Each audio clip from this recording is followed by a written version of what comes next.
Looks like we got a show today. Today we're going to talk about something really simple. If you're starting a video production company, these are 5 myths that a lot of people run into, that they think, that they believe, that they claim they know before they start a company. And I want to disprove all of those myths. They're just bad ways of thinking based off old information you may have received. Some of you already know some of them, some of you don't, but we're going to go through each and every one of them today. But before we do that, you know we got to run the intro. So let's do that.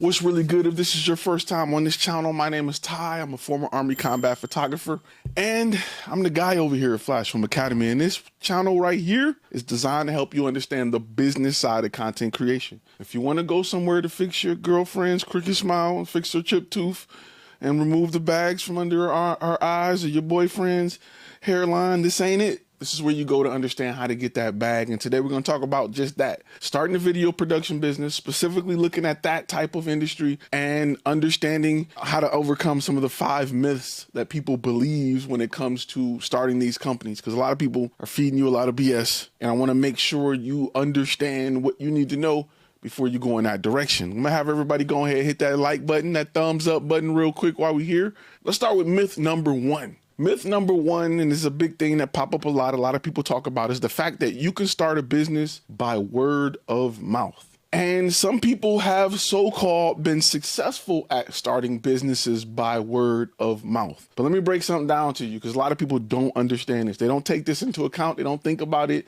They have not been educated on this. When it comes to word of mouth traffic, if you get word of mouth traffic from someone who has never purchased from you, from a person that's not your previous client, they will not refer you for the reasons you need to be referred. So what do you mean by that, Ty? What do you mean by that? That means you guys have friends that go on Facebook and they say, do anybody know a photographer? Anybody know a videographer?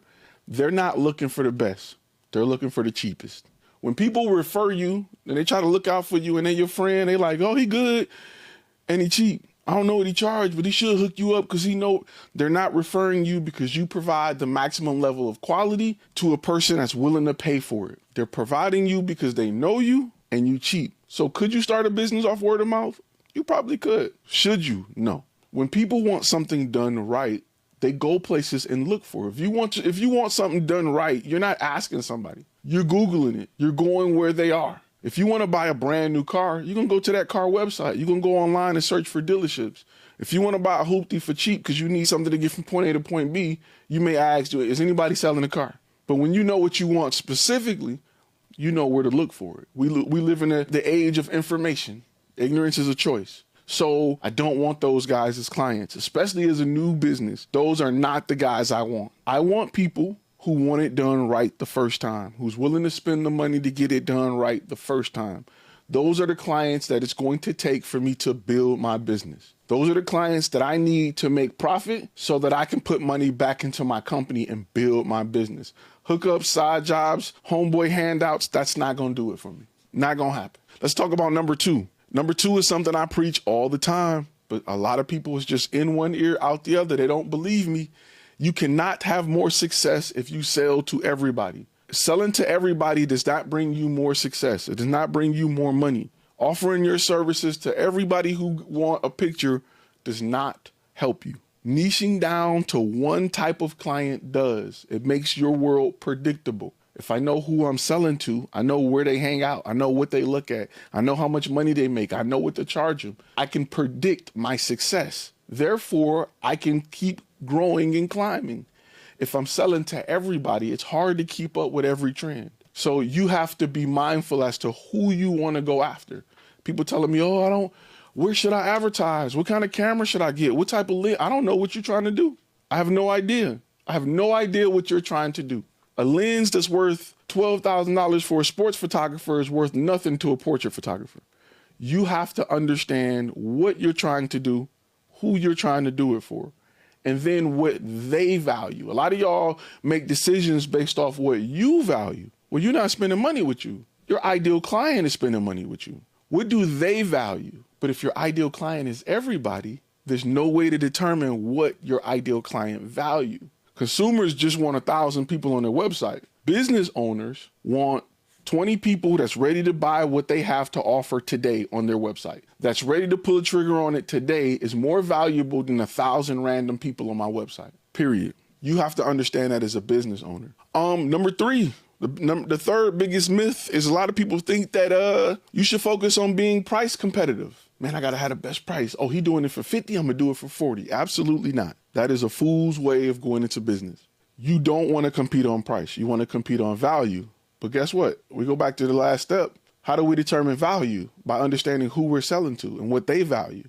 How do we know who we're selling to and what they value? We have to have a niche in place. And let's talk about number 4. You need to have the best gear to get into business. I need to have the most up-to-date camera gear to do this. Absolutely not. Most of your clients will be happy with a 720p video. Let me say that again. Most of your clients will be happy with 720p. You're working with businesses. I've used this analogy before. Go walk through their location. Find me one 4K monitor. You probably won't even be able to find me a 1080p monitor unless they are in graphics or design. Find me one monitor that when you send it over in this beautiful 4K, they can even watch it to its fullest potential. Yeah, they can click the little drop down on YouTube and click 4K. Doesn't mean they're watching it in 4K. It means they're wishing. It means they're clogging up bandwidth with something that their monitor and system can't even use. I'll do it like this. Websites need to load fast.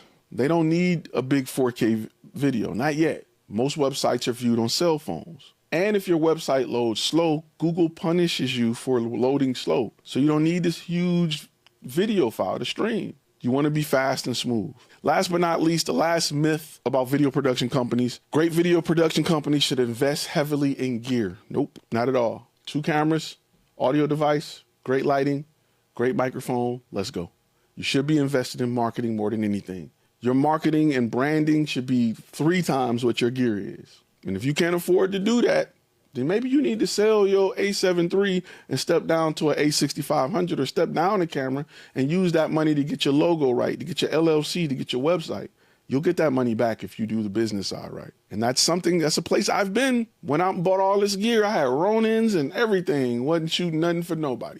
What happens when your business starts failing? You're going to start selling gear to make it. And that's exactly what I did. I had to sell a lot of stuff. But what I did was instead of going back buying all that gear, I invested in my brand, my marketing. And then I brought in clients and I bought my gear and everything all over again. So keep that in mind. I'm going to ask that if you learn anything, please post what you learned down in the comments below so that I can continue to bring you this good old FlashFilm Academy heat.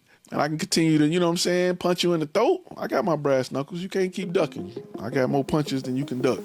Hey, keep in mind that the video you just watched contains clips from a longer lecture that's available to our gold members at FlashFilmAcademy.com. You can go to FlashFilmAcademy.com to watch the complete lectures if you want to get all the gems and all the information, or you can stay on the channel and continue watching some of our content here.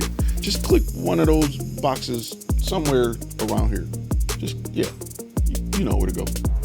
Right up in here, somewhere, wherever it pops up, you know what to do. You got this.